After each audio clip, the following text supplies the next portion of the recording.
감사드리옵고 예수님의 이름으로 기도드립니다. 아멘. 할렐루야. 오늘도 하나님 말씀이 우리의 심령 가운데 새겨지는 귀한 시간이 될 수 있기를 바랍니다.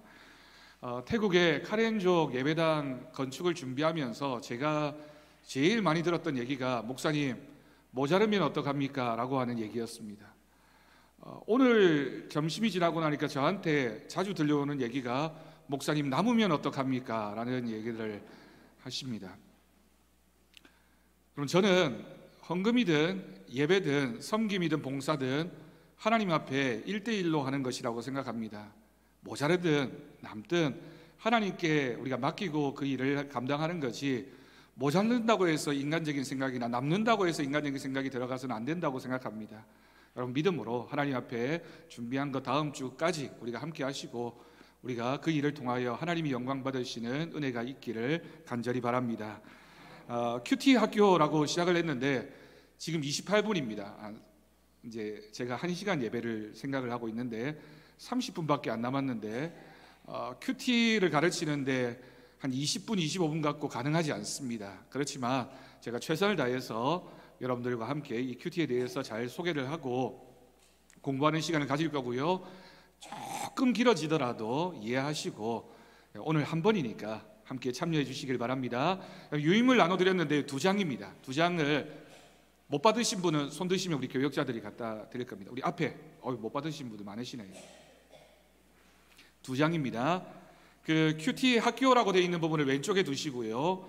오른쪽에 디셉 사람 엘리야가 아합에게 말하되라고 적혀 있는 부분을 오른쪽에 이렇게 양쪽으로 펼쳐 놓고 좀 비좁으시면 그냥 이렇게 겹쳐도 됩니다만은 앞에 두고 참여하시면 되겠습니다. 우리 박종파 장로님 못 받으셨네.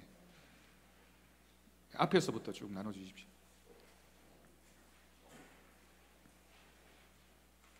우리가 내년부터 이제 정교인이 큐티를 함께 하려고 합니다. 아마도 제가 이렇게 강조하고 같이 하자고 해도 안 하시는 분들도 계시겠지만 그러나 하실 분들도 많으시리라고 믿고 함께 하는 거니까 잘 들어보시고 용기를 내셔서 함께 하셨으면 좋겠습니다. 자, 먼저 큐티 학교 돼 있는 부분을 보시면 1번을 보겠습니다. 큐티란 무엇일까요? 라고 돼 있고 영어로 돼 있죠. 저도 영어를 못합니다만은 quiet time이라고 돼 있습니다. 조용한 시간, 고요한 시간이라고 번역할 수 있습니다. 큐티는 뭐냐면 쉽게 얘기해서 우리 하나님 말씀을 읽고 하나님의 말씀을 듣는 시간입니다. 그러니까 우리가 이 시간이 날마다 우리의 삶 가운데 있어야 되겠죠. 날마다 정도가 아니라 매 순간이 하나님의 말씀을 듣고 그 말씀을 우리가 함께 실천하는 시간이 되어야 하겠습니다. 큐티는 우리가 날마다 하나님 말씀을 묵상하는 시간이다 라고 쉽게 생각하시면 됩니다. 우리가 일주일 교회 앞에 와가지고 성경책 먼지 툭툭 털고 들어오시는 분들이 계십니다. 우리 교회는 없는데 다른 교회는 종종 그런 분들이 계십니다. 일주일 동안 차 대시보드 위에 아니면 그 문 앞에 신발장 위에 얹혀져 있던 성경책이 아니라 매일 주일만이 아니라 월요일부터 토요일까지도 매일 성경을 읽어야지만 우리의 신앙이 하나님께로 더 가까이 갈 수 있는데 그것을 돕는 프로그램, 돕는 시간이 바로 이 큐티가 되겠습니다.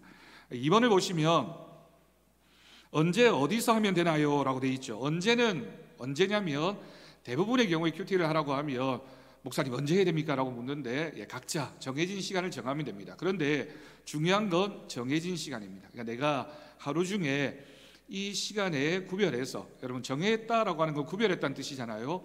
그러니까 시간 될 때 하는 게 아니라 하나님 저는 아침에 일어나서 이 시간이 참 좋습니다. 아니면 아이들 학교 보내놓고 아니면 남편 출근하고 나한테 오전 시간이 참 좋습니다. 아니 저는 점심 먹고 딱 커피 한잔 할 때 그 시간이 참 좋습니다. 각자가 다 다를 겁니다. 아니면 저녁 늦게 나는 조용히 내 책상 앞에 앉아서 하나님 말씀을 읽는 게 참 좋습니다 하면 그 시간을 정하시면 됩니다. 정해진 시간입니다. 가능하면 들쭉날쭉 안 하는 게 좋습니다. 어떤 날은 아침에 하고 어떤 날은 저녁에 하고 어떤 날은 점심에 하고 어떤 날은 어이구 잊어버렸네 하고 자다가 일어나서 하고 이러면 어떤 일이 벌어질까요? 조금만 지나면 다 잊어버리게 돼 있습니다. 돌아서면 잊어버린다 하잖아요. 돌아서도 잊어버리는데 정해놓지 않으면 잊어버릴 수가 있습니다. 그러니까 큐티를 하실 때는 내가 하루 중에 이 시간 정해놓고 하시고 부득이하게 못하는 시간은 이제 다른 때 해야 되겠지만 가능하면 정해진 시간이면 좋습니다. 두 번째를 보니까 구별된 장소라고 되어져 있네요. 그죠? 구별된 장소. 구별된 장소라는 건 아까하고 똑같습니다. 내 마음에 내가 이 공간에서 하나님 말씀을 읽어야 되겠다라고 정하면 됩니다. 뭐 안방이 될 수도 있고, 아니면 어떤 특별한 장소가 될 수도 있고, 교회가 될 수도 있고, 뭐 카페가 될 수도 있고, 우리 청년들은 카페에서도 많이 합니다. 카페가 될 수도 있고, 참 다양한 공간이 될 수 있습니다. 대구에서는 조금 보기 어려운데, 제가 서울에서 사역할 때 지하철을 타면 굉장히 저한테는 신기한 장면을 많이 목격을 했습니다. 대구에 특히 강남 쪽에 가서 지하철을 타고 이렇게 다니다 보면 여러분, 지하철에서 성경 읽는 분, 그리고 큐티책 펴놓고 큐티하는 분들을 굉장히 많이 만나게 됩니다. 그만큼 내가 교회를 다니고 신앙생활을 하고 하나님 말씀을 읽는 게 일상에서 자연스럽다라고 하는 뜻이죠. 그러니까 어떤 분들은 나는 큐티를, 목사님 저는 출근하는 시간에 뭐 한 30분이 됩니다, 1시간이 됩니다, 그러면 그 시간에도 괜찮습니다. 어떤 시간이든지 구별된 시간, 구별된 장소에서 하나님 옆에 내가 조용히 말씀을 묵상하겠습니다 라고 생각하시면 그 시간과 그 장소에서 하시면 됩니다. 중요한 건 세 번째입니다. 세 번째 뭐라고 되어 있습니까? 조용한 마음이라고 되어져 있죠. 원래 quiet time이라고 하면 조용한 시간이란 뜻인데, 저는 마음의 조용함이 굉장히 중요하다고 생각합니다. 내 마음에 하나님 말씀을 들을 수 있는 준비, 조용한 마음이 되어야지만 하나님 말씀을 읽고 그 하나님의 음성을 들을 수가 있습니다.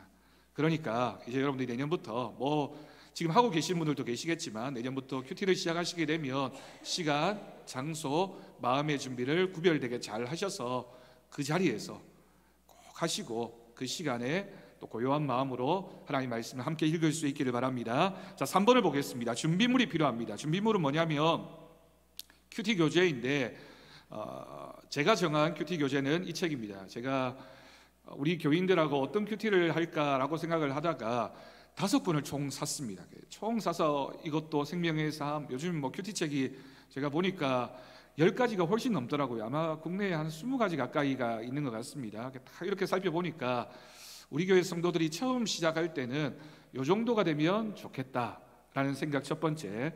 두 번째로, 매월 사려고 하면 경제적인 부담이 있을 수 있으니까 격월로 구입할 수 있으면 좋겠다, 책이 좀 쌌으면 좋겠다라고 생각을 해서 정한 책이 이 책인데, 가격을 떠나서 여러분 처음 큐티를 시작하는 분들이 접근하기가 굉장히 좋습니다. 그래서 이 책으로 함께 하려고 합니다. 어떤 분들은 나는 뭐 생명의 삶이나 아니면 매일 성경이나 이렇게 하고 있는 책이 있는 분들은 그 책을 하셔도 됩니다. 만약에 뭐 같이 하기를 원하시는 분들만 이 책으로 바꾸셔도 되고, 이 책을 시작하셔서 함께 하시면 됩니다. 오늘도 신청을 많이 안 하셔서 오늘 서진량 목사가 청년부 예배 마치고 여기 앞에 와서 이제 신청을 받을 거거든요. 나가실 때 꼭 이렇게 신청하셔서 1년에 2만 얼마든가요? 28,000원이면 1년 365일로 나누면 하루에 얼마입니까? 꼭 같이 참여하셨으면 좋겠습니다. 일단 사놓으면 부담이 됩니다. 저 책을 어떻게든지 뭘 해야 되겠는데 싶어서 들여다보게 되어져 있으니까 신청을 해주셨으면 좋겠습니다. 간단하게 하면 이 책 하나하고 필기구 하나만 있으면 됩니다. 이것만 있으면 되는데, 조금 더 준비된 마음으로 하기를 원하시는 분들은 그 뒤에 나와 있는 것처럼 성경책, 그리고 찬송, 요즘에 스마트폰에서도 성경이나 찬송을 이렇게 볼 수 있는 방법이 많이 있기 때문에 그렇게 준비하시면 좋겠습니다. 이 책만 가지고도 가능한 이유가 여기에 성경 본문도 다 들어가 있기 때문에 이제 가능하지만, 뭐 이렇게 집에 가정에서나 또 특별한 장소에서 하시는 분들은 성경 찬송 다 준비하셔서 하시면 되겠습니다. 자, 네 번째 순서를 보십시오. 순서가 중요합니다. 가능하면 익숙하지 않은 분들은 이 순서를 따라서 하시는 것이 좋겠습니다. 첫 번째는 기도인데, 이 기도는 우리가 평상시 하나님 옆에 뭘 달라고 하는 기도, 아니면 우리가 누군가를 위해서 하는 기도가 아니라, 이 기도는 굉장히 짧은 기도입니다. 어떤 기도냐면, 하나님, 제가 하나님 말씀 듣기를 원합니다. 오늘 이 말씀을 통해서 하나님이 주시는 음성을 듣게 해주십시오 라고 하는 그런 내용이 들어가 있는 짧은 기도로 시작하시면 됩니다. 그래서 이 기도는 마음을 여는 기도이고, 말씀을 준비하는, 말씀에 준비되어지는 기도라고 할 수 있죠. 그러니까 길게 막 내 기도 제목은 따로 기도 시간에 하시고, 요 큐티를 시작하는 기도는 간단하게, 하나님 제가 조용한 마음으로 이 시간 하나님의 음성을 꼭 듣고 결단하는 시간이 되기를 원합니다. 예수님의 이름으로 기도합니다 라고 시작하시면 됩니다. 두 번째는 찬양인데, 저는 어떤 분들은 큐티를 하면서 찬양을 안 하시는 분들도 있지만 저는 찬양하기를 꼭 권해드립니다. 찬송가도 좋고요, 복음성도 좋고요, 오늘처럼 이렇게 찬양 예배 때 불렀던 이 찬송이나 이런 거 한 개 꼭 기억하셨다가 생각나는 대로 그 찬양을 짧게 한 절이라도, 아니면 뭐 지하철 아니면 소리 내서 부르기 어렵다면 듣는다든지, 아니면 속으로라도 부른다든지, 아니면 가사를 깊이 묵상한다든지 해서 찬송을 꼭 한 장을 부르십시오. 세 번째는 첫 번째 본문 읽기인데, 이제 오늘 같은 경우에 여러분 두 번째 장을 보시면 요게 여러분들 이제 큐티 책이었기 때문에 제가 복사를 했습니다. 요 내용의 12월 16일자 16일 금요일이고요, 디셉 사람 엘리야가 아합에게 말하되라고 하는 큐티 책 한 면을 복사한 겁니다. 이렇게 되어져 있습니다. 이게 하루치가 요 한 장, 한 면이 됩니다. 요 한 면이 되는데, 보니까 오른쪽에 보니까 1절부터 16절까지 본문이 있죠. 그래서 요때는 성경을 읽는데 가능하면 저는 한 두 번 정도 읽는 걸 권해드립니다. 16절이면 짧은 말씀이잖아요. 한 번 쭉 읽어가지고는 사실 그냥 어떤 내용이 있나 정도 알아보는 정도밖에 안 됩니다. 처음에 읽을 때는 한번 쭉 읽으면서 오늘이 무슨 본문인가를 한번 쭉 보시고, 두 번째 읽으실 때는 조금 자세하게 하나님이 오늘 이 말씀을 통해서 나에게 무슨 말씀을 하기를 원하시는가라고 생각하시면서 두 번째 쭉 읽습니다. 큐티는 설교 준비도 아니고 성경 공부도 아니기 때문에 쭉 읽어 나가시면 됩니다. 너무 깊이 고민하고 하나에 빠져서 생각을 너무 깊이 하다 보면 전체적인 분위기를 느끼지 못하기 때문에 1절부터, 오늘 같으면 1절부터 16절까지를 한 두 번 정도 이렇게 쭉 읽으시면 됩니다. 그리고 나서 네 번째가 이제 본문 이해인데, 이 본문 이해는 세 번째 읽는 거죠. 이제 처음 한 번 읽었다면 두 번째가 되고, 두 번 읽으셨다면 세 번째가 되는데, 이 세 번 읽을 때에는 하나님이 나에게 주신 말씀에 집중해서 읽습니다. 읽는데 어떻게 읽냐면, 이 많은 말씀 중에 1절부터 16절까지만 해도 꽤 길잖아요. 이 말씀 가운데 눈에 이렇게 좀 들어오는 구절이나 단어나 특별한 의미가 있어 보이는 부분들을 이렇게 줄을 친다든지 형광펜으로 색깔을 표시한다든지, 이 말씀이 좀 의미가 있는 것 같다, 뭔가 나에게 들려주시는 하나님의 음성인 것 같다라고 생각하는 부분을 줄을 쳐가면서 이제 마지막으로 읽습니다. 그렇게 읽으면 이제 세 번을 읽은 겁니다. 그죠? 이해되셨죠? 지금까지는 어려운 거 없죠?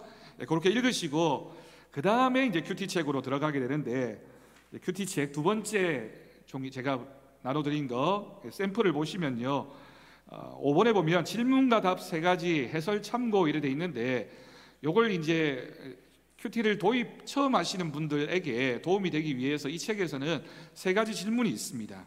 여러분들 받은 디셉 사람 엘리야가 아합에게 말하되라고 하는 글이 쓰여져 있는 그 면에 126쪽, 124쪽이죠. 124쪽 밑으로 보니까 1번, 2번, 3번 질문이 있습니다. 보이십니까? 그 질문을 읽으시고 그 질문에 보면 요 곳에 해당하는 이제 참고할 만한 본문은 1절입니다. 3절에서 2절에서 6절입니다. 9절에서 13절입니다. 이렇게 돼 있습니다. 저도 사실은 잘 안 보이는 조그만 글씨인데 큐티 하실 때는 돋보기가 꼭 필요할 것 같습니다. 이게 좀 큰 책이면 좋은데 책이 이렇게 생겼어요. 그래서 돋보기는 꼭 필수인 것 같습니다. 그래서 1번, 2번, 3번에 대한 질문에 대한 답을 한번 요 구절을 찾아서 여러분들 나름대로 써보는 겁니다. 정답이 있을까요? 없을까요? 없습니다. 이거는 시험 문제도 아니고 우리가 뭔가를 알기 위해서 공부하는 게 아니라 하나님의 음성을 듣는 것이기 때문에 내가 1번을 한번 질문을 생각해 보면서 1절에서 요 질문에 해당되어지는 답은 요거일 것 같다라고 생각하는 부분을 찾아서 쓰시면 됩니다. 그냥 간단하게 남이 보는 건 아니니까 문장으로 쓰셔도 되고 단어를 나열해 가면서 요 질문에서는 요게 답인 것 같다라고 하는 것을 그 옆에다가 간단하게 쓰시면 됩니다. 어디에다가 쓰냐면 오른쪽에 보니까 넓은 빈 공란이 있잖아요. 그죠? 넓은 빈 공란 보이십니까? 거기다가 1번, 2번, 3번 질문에 대한 답을 한번 적어 보시는 겁니다. 1번 엘리야가 아합 왕에게 선포한 내용은 무엇인가? 1절에 해당되는 내용을 한번 써보시는 겁니다. 2번, 3번까지 다 하시면 됩니다. 요걸 다 한 다음에는 이제 6번 적용으로 넘어가는데 이 적용은 어디에 있냐면 오른쪽 125페이지 샘플 그 큐티에 125페이지 적용해 보니까 돋보기가 그려져 있고요. 사르밧 가보는 마지막 떡을 기꺼이 엘리야에게 준다. 내가 믿음으로 내어놓아야 할 것은 무엇인가? 이건 오늘 말씀 읽으면서 내 삶에서 실천해야 될 내용들을 이제 써보는 겁니다. 나도 사르밧 과부처럼 내 삶에서 이런 거를 한번 실천해 봐야 되겠다. 여러분, 두리뭉실하게 쓰는 게 좋을까요? 구체적으로 쓰는 게 좋을까요? 하나님, 제 삶의 전부를 하나님께 드립니다. 이거는 맞지만, 틀린 말은 아니지만 그건 너무 큽니다. 그건 하나 안 하나 뭐 별 차이가 없는 말입니다. 뭘 해야 될까요? 구체적으로 하나님, 제가 감사하는 습관을 하나님 옆에 드렸으면 좋겠습니다. 오늘 하루 세 사람에게 꼭 감사할 수 있게 해주십시오. 이렇게 결단한 내용이죠. 아주 구체적으로. 아니면 오늘 남편이 집에 돌아오면 내가 남편에게 뭔가를 봉사하겠습니다. 발을 한번 씻어주겠습니다. 아니면 잘했다고 등짝을 한번 이렇게 세게 말고 두드려 주겠습니다. 이런 내용을 구체적으로 아주 쓰시고, 여러분 결단을 했으면 뭐가 있어야 됩니까? 실천이 있어야 되겠죠. 실천했으면 이 결단에 대해서 동그라미. 그 다음날 보니까 실천 안 했어. 그러면 X. 한지 안 한지 잘 모르겠어. 그럼 뭐라고 쓰면 될까요? 세모 이렇게 쓰시면 됩니다. 우리 공부 다 해봤잖아요. 그러니까 적용을 쓰시고 실천할 내용을 쓰신 다음에 한 것을 그 다음 날 한번 점검을 해보시면 됩니다. 자, 이렇게 하면 적용까지 끝났고요. 7번을 넘어가면 이제 기도가 되어 있죠. 이 기도는 어떤 기도일까요? 마치는 기도니까, 하나님, 제가 오늘 큐티를 이렇게 했습니다. 하나님, 오늘 이 말씀을 내 마음속에 새기고 실천할 수 있도록 해주십시오. 오늘 하루는 이렇게 살기를 원합니다 라고 하는 마음을 담아서 삶으로 나아가는 기도, 결단의 기도를 하시면 되겠습니다. 자, 이렇게 하면 큐티가 끝나게 됩니다. 그러면 빨리 하시는 분들은 사실은 한 10분 정도면 하고요, 좀 깊이 있게 하시는 분들은 한 30분 정도면 충분히 하실 수 있습니다. 이렇게 했는데 아까 질문이 3가지가 있었잖아요. 근데 어떤 분들은 꼭 답을 알고 싶은 거예요. 이 질문이 도대체 뭘 말하는지 잘 모르겠다. 그런 분들을 위해서 이 책은 친절하게도 그 다음 장에 가면 한 주간에 해설해야 될 내용들을 다 담아두었습니다. 그게 어디냐면 뒷면을, 방금 본 것의 뒷면을 보면 밑에 페이지를 보면 132쪽이라고 되어져 있네요. 그죠? 우리가 아까 읽었던 본문은 124쪽, 125쪽이었습니다. 그러니까 뒷장으로 좀 넘어가니까 132쪽에 가니까 16금이라고 되어 있고 해설하는 내용이 이렇게 친절하게 기록되어져 있습니다. 그래서 내가 질문에 대한 답은 내 생각을 적어봤지만 거기에 대한 해설이나 좀 참고할 만한 내용을 알고 싶으면 이 내용을 읽어보면 아까 질문했던 내용의 해답이 거의 다 이 안에 들어가 있습니다. 자, 이해되셨죠? 자, 그러면 이제 구체적으로 저와 함께 한번 이 12월 16일 본문을 함께 살펴보도록 그렇게 하겠습니다. 이렇게 저하고 같이 한번 해보시면 충분히 이제 하실 수 있으리라고 생각이 듭니다. 자, 5번을 봅니다. 여러분들 처음 받았던 유인물 5번을 보면 실제라고 되어 있고 풍성한 삶 12월 16일 본문이라고 되어져 있습니다. 자, 이제 순서를 따라서 해봅니다. 1번, 우리가 기도해야 될 게 뭡니까? 하나님, 제가 오늘 열왕기상 17장 1절에서 16절까지 말씀을 읽습니다. 이 말씀을 통하여 오늘 하루를 살아가는 삶의 교훈을 얻게 해 주십시오. 예수님의 이름으로 기도합니다. 아멘. 자, 두 번째로 뭘 해야 됩니까? 이제 찬양을 해야 됩니다. 우리 아까 찬양을 했기 때문에 찬양했다고 하는데 여러분들 간단하게 어떤 찬양이라도 괜찮습니다. 찬송가 이렇게 펼쳐놓고 한 장을 부르시면 됩니다. 찬양하셨고요. 그 다음에 해야 되는 게 뭡니까? 열왕기상 17장 1절에서 16절까지 그날에 해당되어지는 본문을 읽으시면 됩니다. 여러분, 이 큐티 책이 참 또 흥미로운 게 이 책만이 아니라 대부분의 큐티 책이 주기가 몇 년이냐면 5년으로 되어져 있습니다. 그래서 5년 동안 큐티를 빠짐없이 쭉 하면 어떤 결과가 있게 될까요?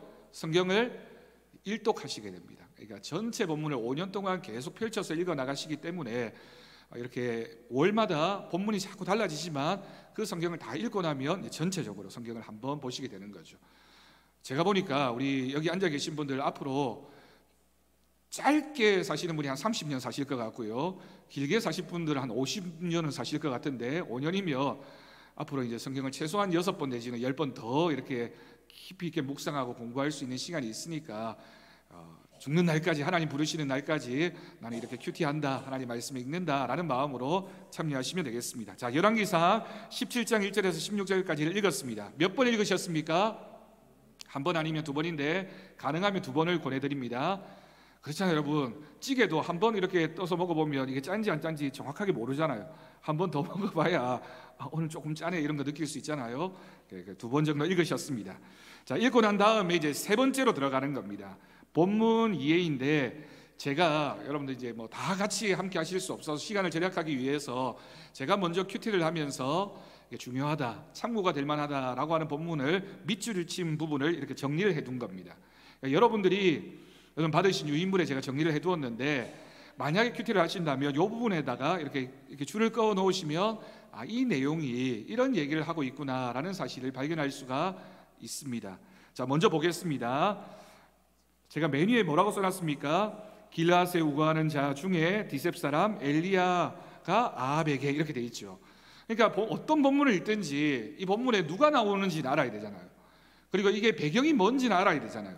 이 말씀이 어디에 있냐면 1절에 있습니다. 길르앗에 우거하는 자 중에, 우거라고 하는 건 쉽게 설명하면 그냥 사는 사람 중에 이런 뜻입니다. 그러니까 길르앗에 사는 사람 중에 디셉 사람, 디셉이라고 하는 건 그 마을의 이름입니다. 그러니까 성경에는 워낙 동명이인이 많기 때문에 이렇게 오늘 본문에도 사렙다 과부, 사르밧 과부 이런 이름이 나오는데 이름 앞에다가 지역 이름을 붙여서 이렇게 구분을 하는 겁니다. 디셉 사람 엘리야가 누구에게 말했습니까? 아합 왕에게. 아합 왕은 성경을 지금은 이제 좀 이해를 못 하시는 분들도 많이 읽다 보면 이 아합 왕이 북이스라엘의 왕이었고 마누라가 굉장히 드센 사람이었습니다. 그죠? 그렇지만 북이스라엘의 가장 위대한 왕 중에 한 사람이었습니다. 정치적으로, 경제적으로, 군사적으로, 외교적으로만 본다면 굉장히 훌륭한 왕이었는데 성경은 아합 왕에 대해서 굉장히 나쁜 왕으로 또한 묘사하고 있다는 정도는 교회를 오래 다니시고 말씀을 읽어보신 분들은 이해를 하고 있습니다. 그것까지 다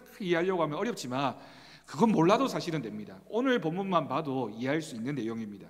자, 그 밑에 보니까 하나님을 두고 맹세한다. 내 말이 없으면 수년 동안 비도 이슬도 있지 않을 것이다. 1절에 나와 있는 말씀인데요.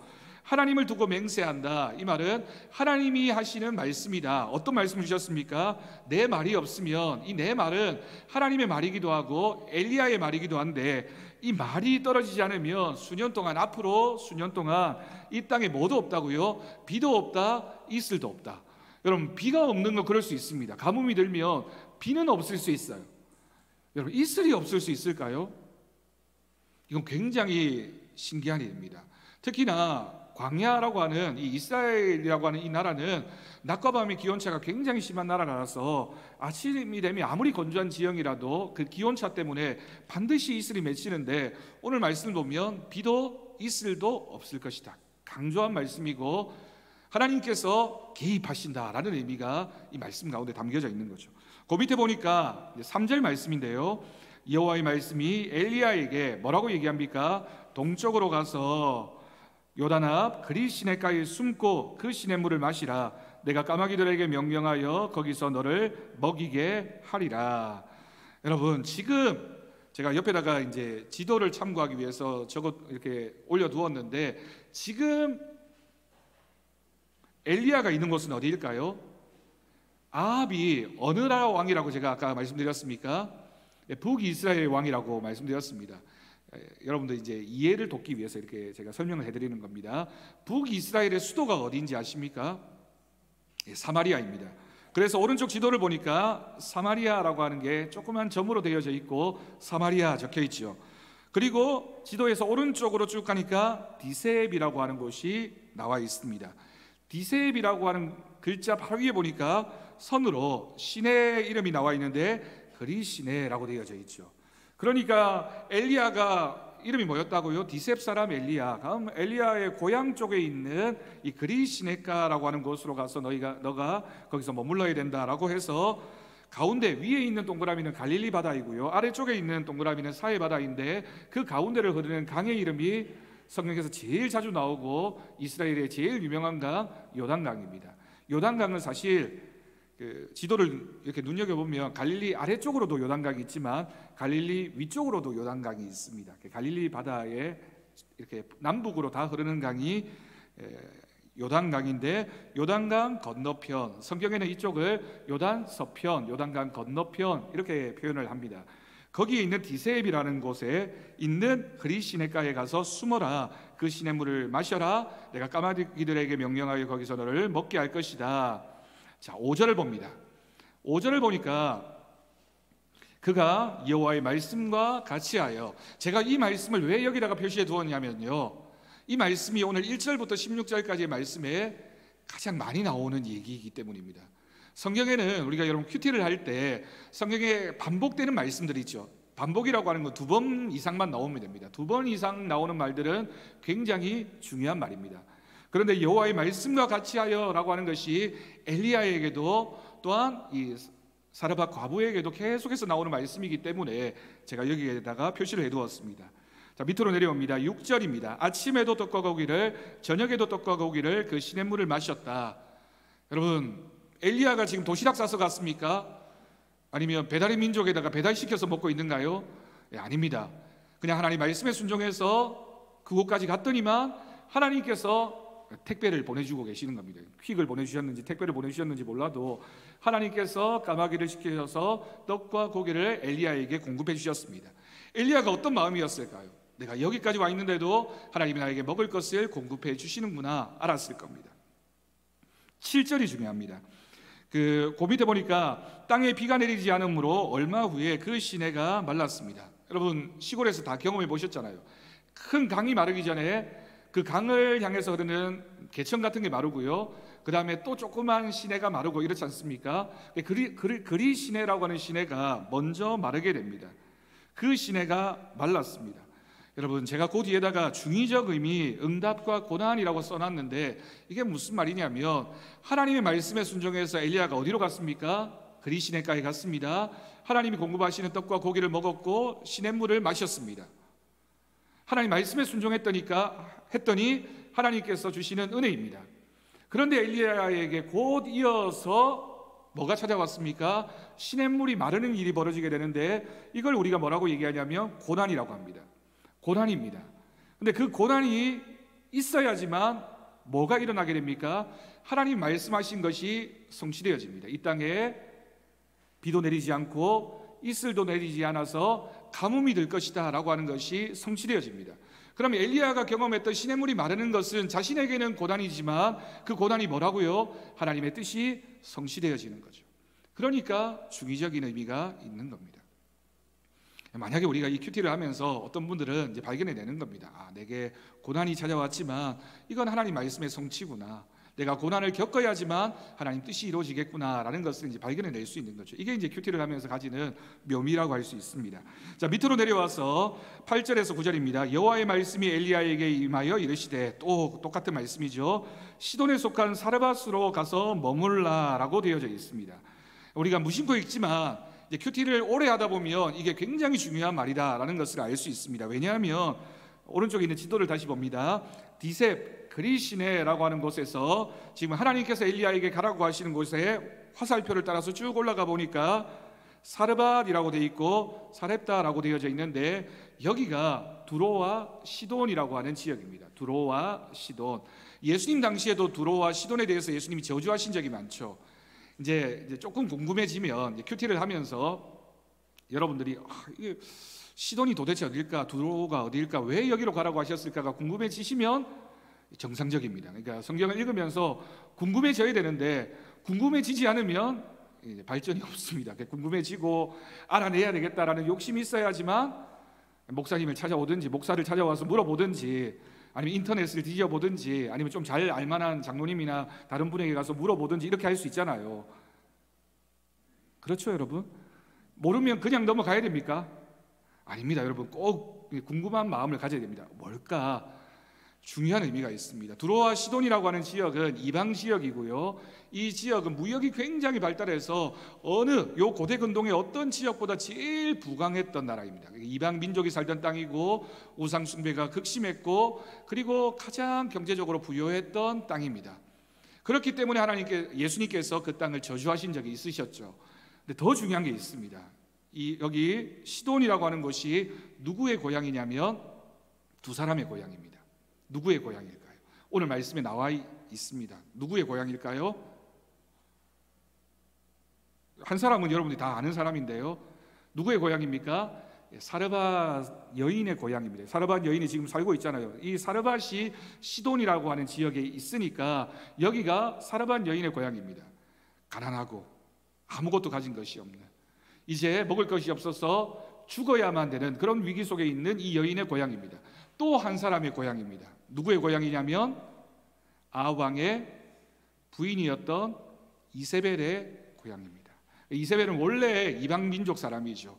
두로라는 그 부강한 나라, 경제적으로 부강한 나라에서 아합 왕이 정치적으로, 우리가 이걸 정략 결혼이라고 하잖아요. 정략 결혼을 통해서 이 두로에 있던 공주를 데리고 왔던 인물이 이세벨입니다. 두 인물이 굉장히 극명하게 대비되지 않습니까? 정말 부강한 나라의 한 공주, 아무리 가뭄이 들어도 아무 문제가 없을 만한 그런 큰 부를 가지고 있었던 공주의 고향이고, 동시에 먹을 것이 없어서 아들과 함께 남은 밀가루 가지고 죽으려고 마음을 먹었던 그 과부에 살고 있던 지역이 똑같은 곳입니다. 그 지역에 두 여인이 이제 등장하는 거죠. 이 두 여인이 보여주는 모습이 오늘 말씀에 굉장히 중요한 축을 이루고 있습니다. 자, 밑으로 내려옵니다. 이제 과부를 소개하고 있습니다. 10절입니다. 한 과부가 나뭇가지를 줍는지라 그릇에 물을 조금 가져다가 내가 마시게 하라. 엘리야의 말이었죠. 11절로 내려갑니다. 그가 가지러 갈 때에 그를 불러 내 손에 떡 한 조각을 내게로 가져오라. 사실은 어떤 의미에서 굉장히 무례합니다. 지금 가뭄이 드는 현상이고 엘리야하고 이 여인하고는 아무런 관계가 없는데 대뜸 이 여인을 향해서 나는 원한다, 떡을 원한다, 떡 가지고 와, 이렇게 요구했던 겁니다.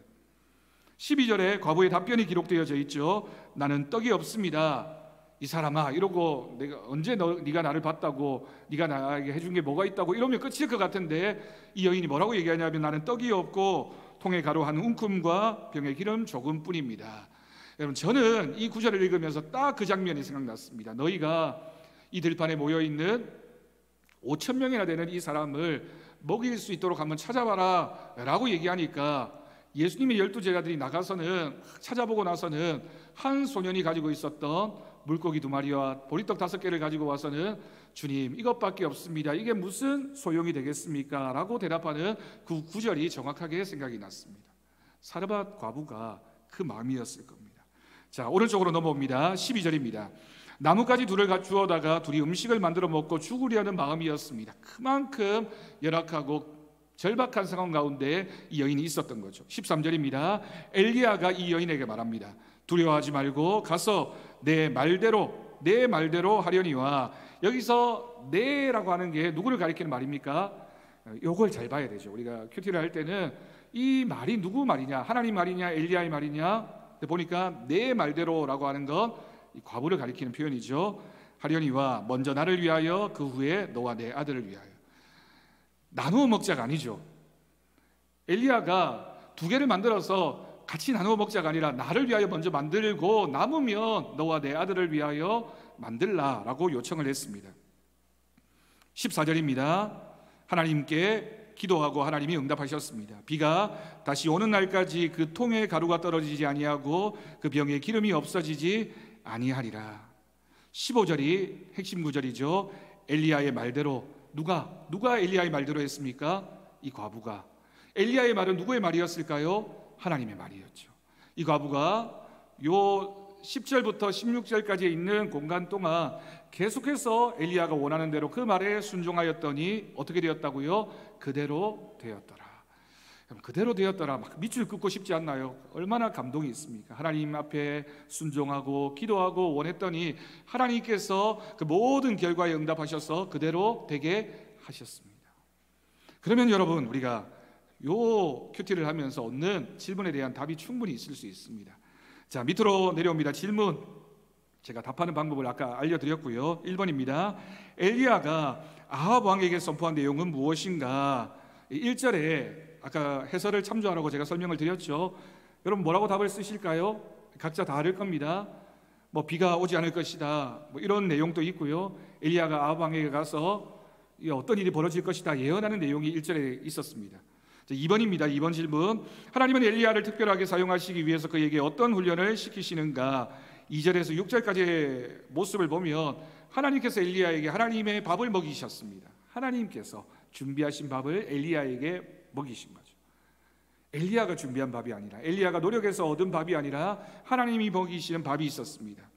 그리고 하나님은 엘리야를 그리시네가로, 또 이세벨의 고향으로 가라고 말씀하시면서 엘리야를 움직이시면서 하나님의 뜻을 이루어 가십니다.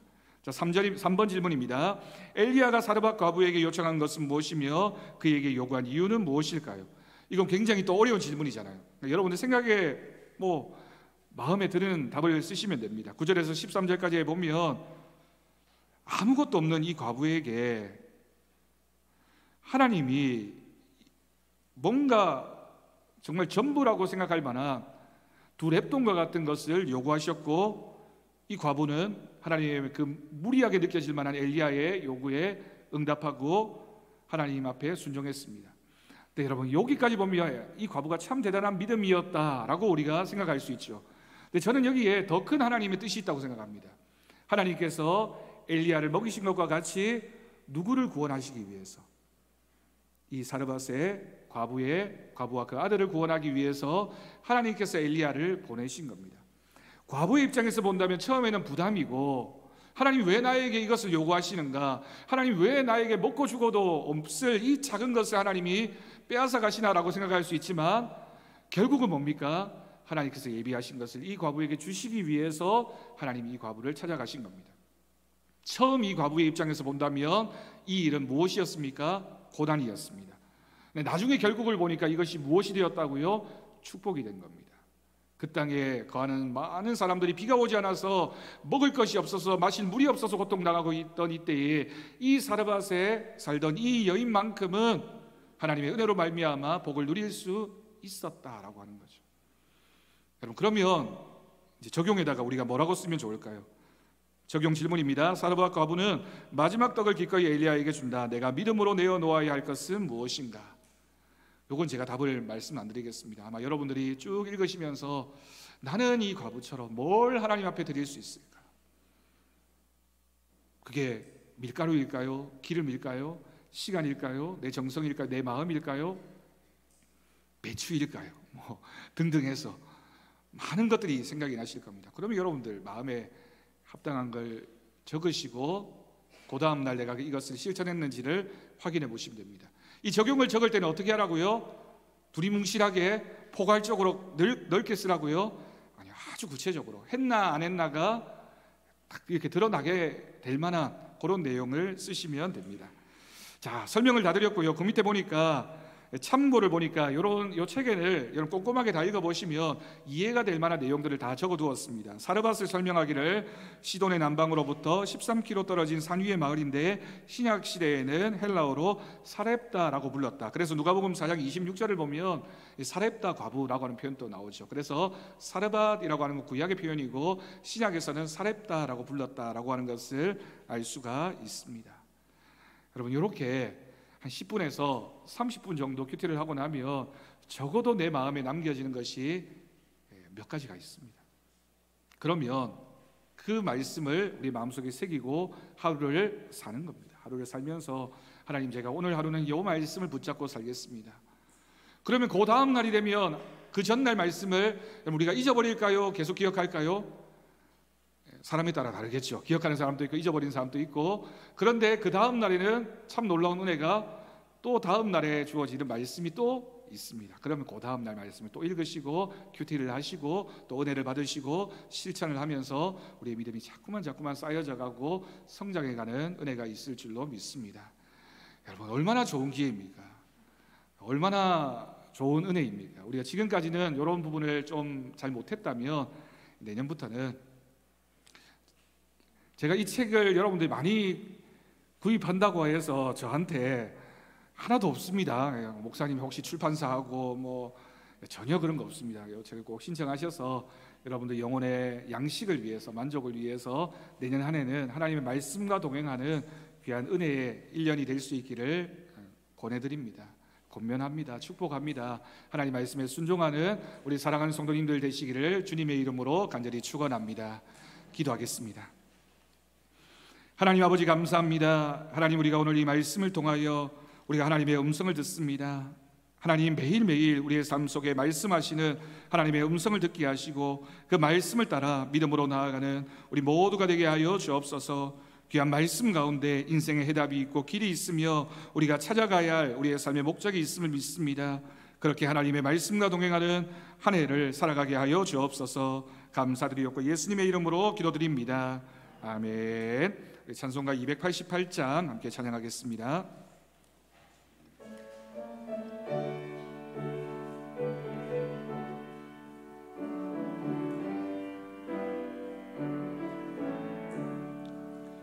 예수를 나의 구주 삼고 성령과 피로